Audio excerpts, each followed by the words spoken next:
The Columbia Network takes pleasure in bringing you Suspense.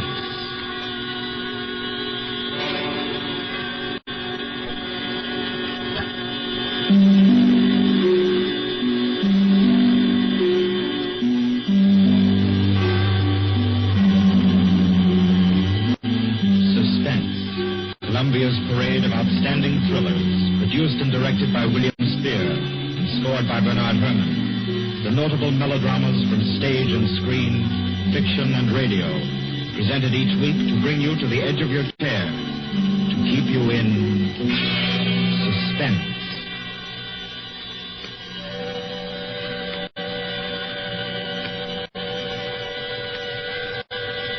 Good evening. This is Orson Welles. I'm very happy I am to be back in the United States and back on the Columbia Network, even for so short a visit as this one. Back with old friends like Johnny Dietz, who's tonight's director, and Bernard Herrmann. The Mercury Theater presented tonight's radio play for the first time last year. They came right out then and hailed it as a classic of the medium. Nobody argued the point. A lot of people asked us to do it again, so it's gratifying to get the chance now and to find a favorite of ours in this distinguished anthology of spook shows. Personally, I've never met anybody who didn't like a good ghost story. But I know a lot of people who think there are a lot of people who don't like a good ghost story. For the benefit of these, at least, I go on record at the outset of this evening's entertainment with a sober assurance that although blood may be curdled on this program, none will be spilt. There's no shooting, knifing, throttling, axing, or poisoning here. No clanking chains, no cobwebs, no bony and/or hairy hands appearing from secret panels, or, better yet, bedroom curtains. If it's any part of that dear old phosphorescent foolishness that people who don't like ghost stories don't like, then again, I promise you, we haven't got it. Not tonight. What we do have is a thriller. It's half as good as we think it is. You can call it a shocker. It's already been called a real Orson Welles story. Now, frankly, I don't know what this means. I've been on the air directing and acting in my own shows for quite a while now, and I don't suppose I've done more than half a dozen thrillers in all that time. Honestly, I don't think even that many, but it seems I do have a reputation for the uncanny. Quite possibly, a little escapade of mine involving a couple of planets, which shall be nameless, is responsible. Doesn't really matter. Don't think I disapprove of thrillers. I don't. A story doesn't have to appeal to the heart. It can also appeal to the spine. Sometimes you want your heart to be warmed, and sometimes you want your spine to tingle.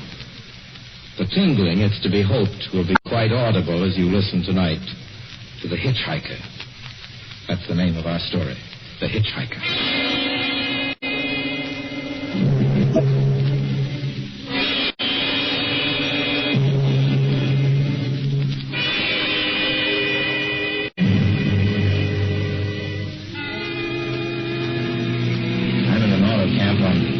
Route 66, just west of Gallup, New Mexico.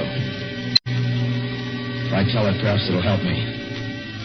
Keep me from going crazy. I got to tell this quickly. I'm not crazy now. I feel perfectly well, except that I'm running a slight temperature. My name is Ronald Adams. I'm 36 years of age, unmarried, tall, dark, with a black mustache. I drive a 1940 Buick, license number 6Y175189. I was born in Brooklyn. All this I know. I know that I'm at this moment perfectly sane. That it's not me who's gone mad. It's something else. Something utterly beyond my control. I've got to speak quickly. At any minute, the link may break. This may be the last thing I ever tell on Earth. The last night I ever see the stars. 6 days ago, I left Brooklyn to drive to California. Goodbye, son. Good luck to you, my boy. Goodbye, Mother. Here, give me a kiss, and I'll go. I'll come out with you in the car. Oh, no, it's raining. Stay here at the door. Hey, what's this? Tears? I thought you promised me you wouldn't cry. I know, dear. I'm sorry.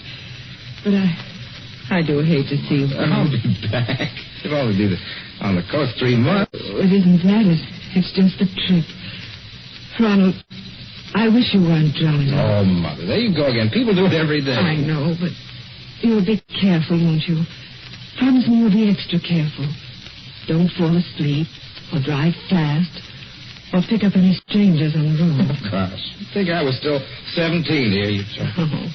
And why? I mean, as soon as you get to Hollywood, won't you, son? Of course I will. Don't you worry. There's nothing going to happen. It's just 8 days of perfectly simple driving on smooth, decent, civilized roads with a hot dog or a hamburger stand every 10 miles.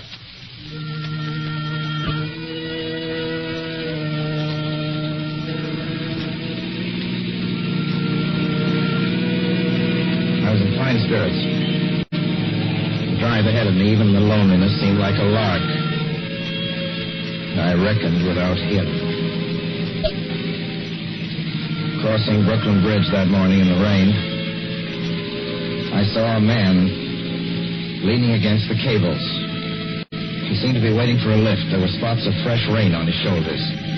He was carrying a cheap overnight bag in one hand. He was thin, nondescript, with a cap pulled down over his eyes. I would have forgotten him completely, except that just an hour later, while crossing the Pulaski Skyway over the Jersey Flats, I saw him again. At least, he looked like the same person.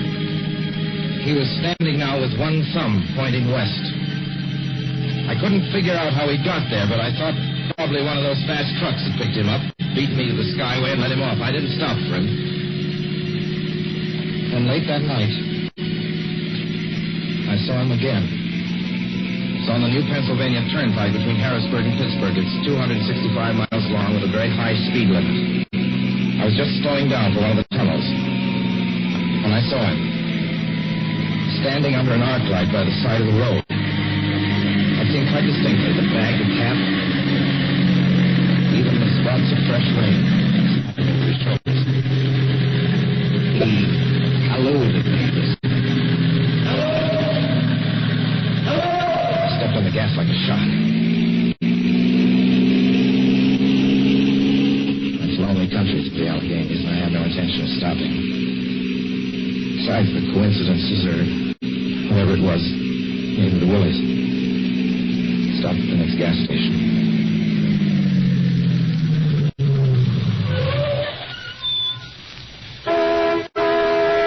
Yes, sir. Fill her up. Certainly, sir. Check your oil, sir? No, thanks.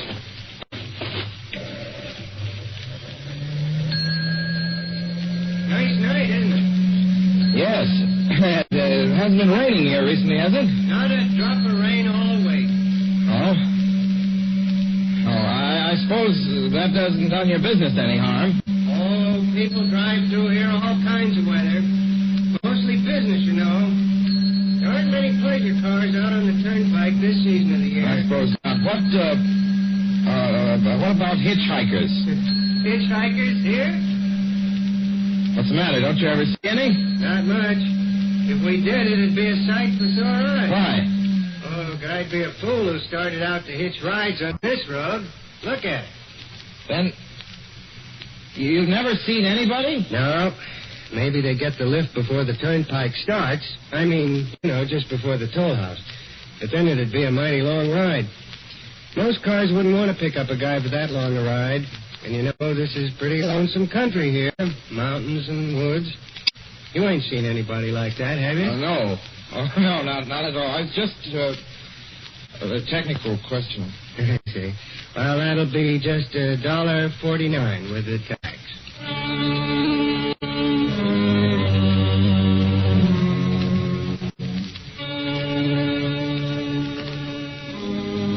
Gradually passed through my mind a sheer coincidence. I had a good night's sleep in Pittsburgh. I didn't think about the man all next day until just outside of Zanesville, Ohio, I saw him again. It's a bright, sunshiny afternoon. The peaceful Ohio fields, brown with the autumn stubble, lay greening in the golden light. I was driving slowly, drinking it in, when the road suddenly ended in a detour. In front of the barrier, he was standing. Let me explain about his appearance before I go on.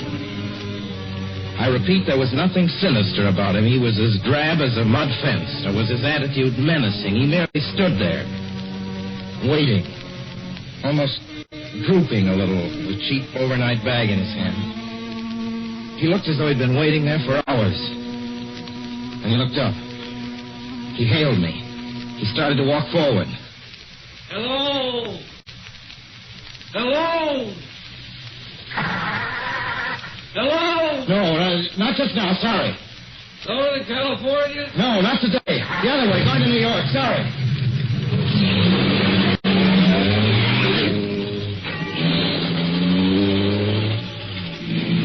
After I got the car back on the road again, I felt like a fool.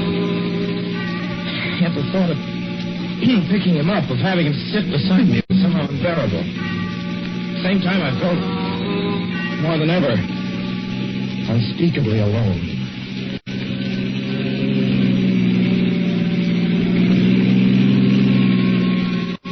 After hour went by. Fields, the towns ticked off one by one. The light changed. I knew now that I was going to see him again.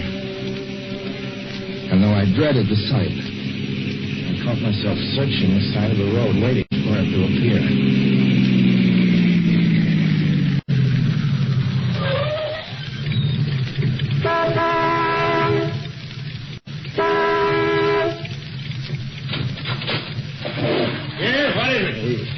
Sell sandwiches and pop here, don't you? Yeah, we do in the daytime. If we're closed up now for the I know, but I was wondering if you could possibly have a cup of coffee, black coffee, just... No, not this time of night, mister.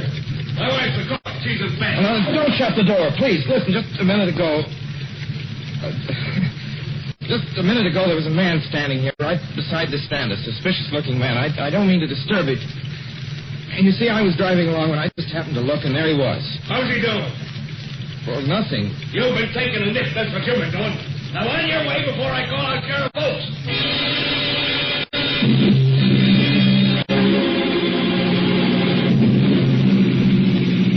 I got into the car again and drove on slowly. It's getting to hate the car. If I could have found a place to stop. To rest a little. I was in the Ozark Mountains of Missouri now. Few resort places that were closed, only an occasional log cabin, seemingly deserted. That's all that broke the monotony of the wild, wooded landscape. I had seen him at that roadside stand. I knew I'd see him again. Maybe at the next turn of the road. I knew that when I saw him next, I would run him down.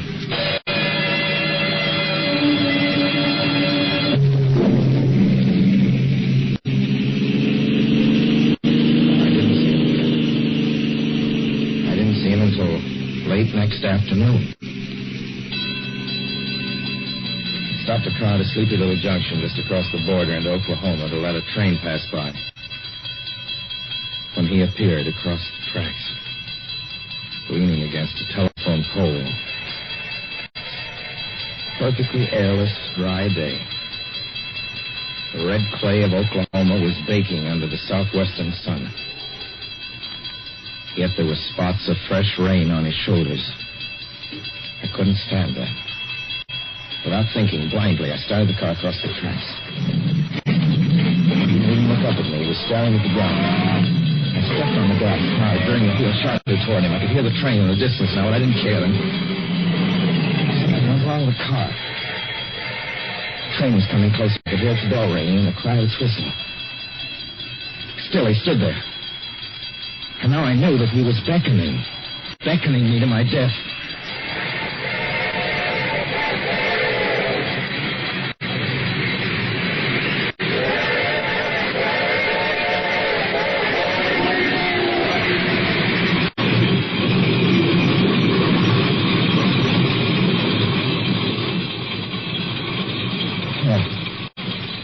Frustrated and left. I started work at last. I managed to back up. When the train passed, he was gone. I was all alone in the hot, dry afternoon. After that, I knew I had to do something. I didn't know who this man was, or what he wanted of me. I only knew that from now on, I mustn't let myself alone on the road for 1 minute. Hello there. Like a ride? Well, what do you think? How far are you going? Where do you want to go? Amarillo, Texas. I'll drive you there. Gee.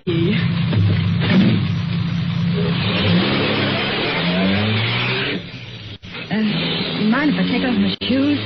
My dogs are killing me. Go right ahead. Oh, gee, what a break this Have you is. hitchhiked much? Sure. Only it's tough sometimes in these great open spaces to get the break. I should think it would be, though. I'll bet you get a good pickup in a fast car. If you did, you could get places faster than, say, another person in another car, couldn't you? I don't get you. Well, take me, for instance. Suppose I'm driving across the country, say, at a nice, steady clip, about 45 miles an hour. Couldn't a girl like you just standing beside the road waiting for a lift beat me to town? Or any town, provided she got picked up every time in a car doing from 65 to 70 miles an hour? I don't know. What difference does it make? Oh, no difference. It's just a crazy idea I had sitting here in the car. Imagine spending your time in a swell car thinking of things like that. What would you do instead? What would I do? If I was a good-looking fellow like yourself, why, I just enjoy myself every minute of the time. I'd sit back and relax. If I saw a good-looking girl along the side of the road. Hey, look out! Did you see him? See who? A man standing beside the barbed wire fence. I didn't see anybody. It wasn't nothing but a bunch of cows and the wire fence. No? What do you think he was doing? Trying to run into the barbed wire man fence? there, I tell you, a thin gray man with an overnight bag in his hand. No, I was trying to run him down. Run him down? Kill him? Say you didn't see him back there? You sure? I didn't see a soul. As far as Watch that's for him concerned. the next time and keep watching. Keep your eyes peeled on the road. He'll turn up again. Maybe in a minute. There! Look there! How does this door work? I'm getting out of See here. him that time? No, I didn't see him that time. And personally, mister, I don't expect never to see him. All I want to do is go on living. I don't see how I will very long driving with you. Oh, I'm sorry. I don't know what came over me. Please don't go. So if you'll excuse me... You can't go. Listen, how would you like to go to California? I'll drive you to California. Seeing pink elephants all the way? No, thanks. Thanks just the Listen, same. please, just 1 minute, please. You know what I think you need, big boy? Not a girlfriend. Just a good dose of sweet. Please. There. I got it now. No, you can't go. Please. Get your hands off me. Do you hear me? Your hands off me.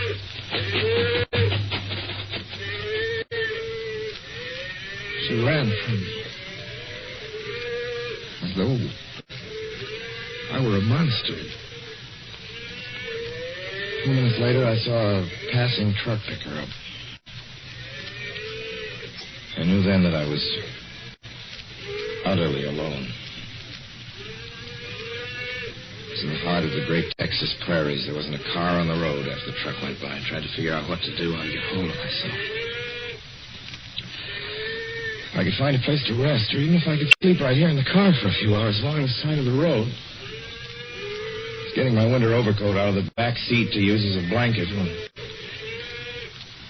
I saw him coming toward me, emerging from the herd of moving steer.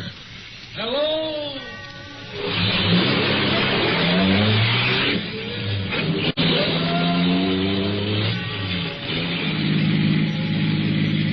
Maybe I should have spoken to him then. Fought it out then and there. For now, he began to be everywhere. Whenever I stopped, even for a moment, for gas, for oil, for a drink of pop, a cup of coffee, sandwich, he was there. I saw him standing outside the auto camp in Amarillo that night when I dared to slow down. I was sitting near the drinking fountain of a little camping spot just inside the border of New Mexico. He was waiting for me outside the Navajo reservation where I stopped to check my tires. I saw him in Albuquerque when I bought 20 gallons of gas. I was afraid to stop. I began to drive faster and faster. I was in lunar landscape now. The great arid mesa country of New Mexico. I drove through it with the indifference of a fly crawling over the face of the moon. Now he didn't even wait for me to stop. Unless I drove at 85 miles an hour over those endless roads, he waited for me at every other mile. I I'd see his figure, shadowless, flitting before me, still in its same attitude, over the cold, lifeless ground, flitting over dried-up rivers, over broken stones cast up by old glacial upheavals, flitting in that pure and cloudless air. I was beside myself when I finally reached Gallup, New Mexico this morning. There's an auto camp here. Cold, almost deserted this time of year. I went inside and asked if there was a telephone. I had the feeling that if only I could speak to someone familiar, someone I loved, I could pull myself together.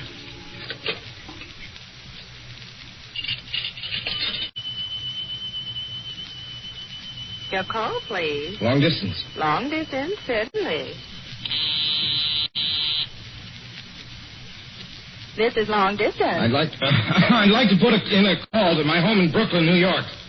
I'm Ronald Adams. The number is Beechwood 200828. Certainly, I will try to get it for you. Albuquerque, New York for Gallup. New York. Gallup, New Mexico, calling Beechwood 20828. I read somewhere that love could banish demons. It's the middle of the morning. I knew Mother would be home. I pictured her tall and white-haired in her crisp house dress, going about her tasks. It'd be enough, I thought, just to hear the even calmness of her voice. Will you please deposit $3.85 for the first 3 minutes? When you have deposited $1.50, will you wait until I have collected the money?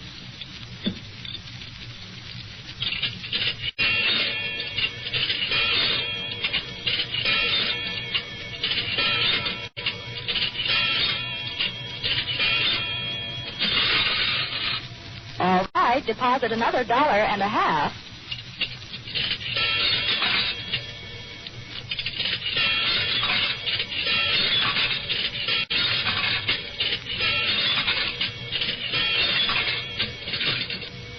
Will you please deposit the remaining 85 cents?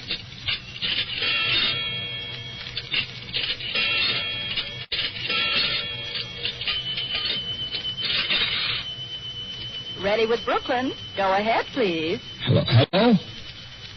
Mrs. Adams' residence. Hello, Mother? This is Mrs. Adams' residence. Who is it you wish to speak to, please? What? Who's this? This is Mrs. Winnie. Mrs. Winnie? I don't know any Mrs. Winnie. Is this Beechwood 20828? Yes. Where's my mother? Where's Mrs. Adams? Mrs. Adams is not at home. She's still in the hospital. The hospital? Yes.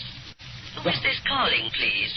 Is it a member of the family? Well, what's she in the hospital for? She's been prostrated for 5 days. Nervous breakdown. But who is this Nervous calling? breakdown? Well, my grandmother never was nervous. It's all taken place since the death of her oldest son, Ronald. The death of her oldest son, Ronald? Hey, what's this? What number is this? This is Beechwood 20828. It's all been very sudden. He was killed just 6 days ago in an automobile accident on the Brooklyn Bridge. Your 3 minutes are up, sir. Your 3 minutes are up, sir. Your 3 minutes are up, sir.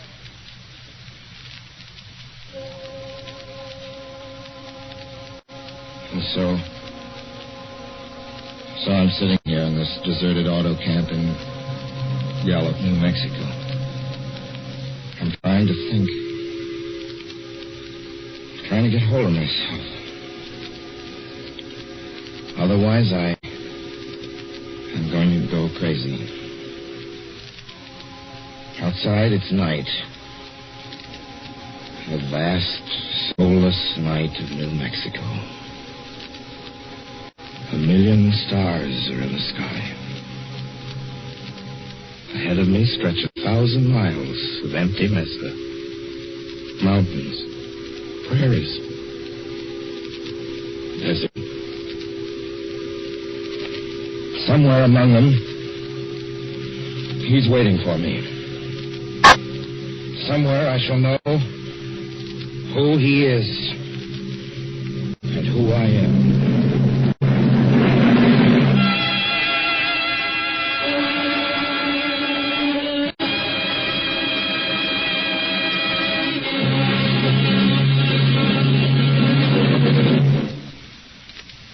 So ends The Hitchhiker, and to Orson Welles our considerable thanks for his playing of the title role. Mr. Welles? Help wanted. Men, women, and children. Nature of work, hard, monotonous, back-breaking labor. Hours, 75 a week minimum. Pay, few cents an hour. Added inducement, 2 meals a day, including several ounces of bad bread and a cup of thin soup. Don't delay. Apply at once. How'd you respond to a want ad like that, Mr. and Mrs. American working man and woman? You'd laugh, wouldn't you, and throw the paper in the trash basket. Dismiss the whole advertisement as some kind of a joke. But believe me, it's no joke. It's a simple statement of the working conditions that exist today in Nazi Germany and the conquered countries under Nazi rule. It's also an exact statement of the working conditions that will be imposed on you and every member of your family if the Nazis win this war. You yourself personally can stop them from winning, as you know. You don't have to give up your well-paid job to do it. You needn't have to be a soldier or a sailor or an airman or a nurse or a war worker to ensure American victory. Uncle Sam doesn't ask plain, ordinary, hard-working citizens like you to give him anything. All he does ask very seriously and very urgently is that you loan him 10 cents out of every dollar you make. That's all there is to it. Lend Uncle Sam a dime to win this war, and he'll pay you back with interest when he's won it. The easiest, most convenient way to lend him these dimes is to enroll in the payroll savings plan. Just tell your boss to deduct 10 cents from every dollar he pays you and lend it to Uncle Sam in your name. Sign up for this simple savings plan today, and when victory comes, you'll have war bonds in your pockets instead of Axis bonds on your wrists. Suspense will be heard again 2 weeks from tonight. Next Wednesday night, September 9th, the Columbia Broadcasting System will present over many of these stations at 9:30 p.m. Eastern Wartime an address by W. Averell Harriman, the United States Land-Lease Administrator in London. Mr. Harriman, as the personal representative of the President of the United States, attended the Moscow conferences between Winston Churchill and Joseph Stalin. Next Wednesday's broadcast will be Mr. Harriman's first public address since his return to this country. Suspense is produced and directed by William Spear. John Dietz was our guest director this evening. Tonight's radio drama was written by Lucille Fletcher. The original score was by Bernard Herrmann.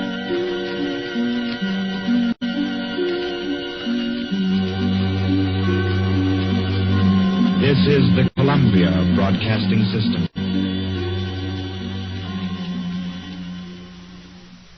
Spooky Ventures is the home for spooky content and spooky merchandise on the web. Check it out today at spookyventures.com. And remember, always keep it spooky.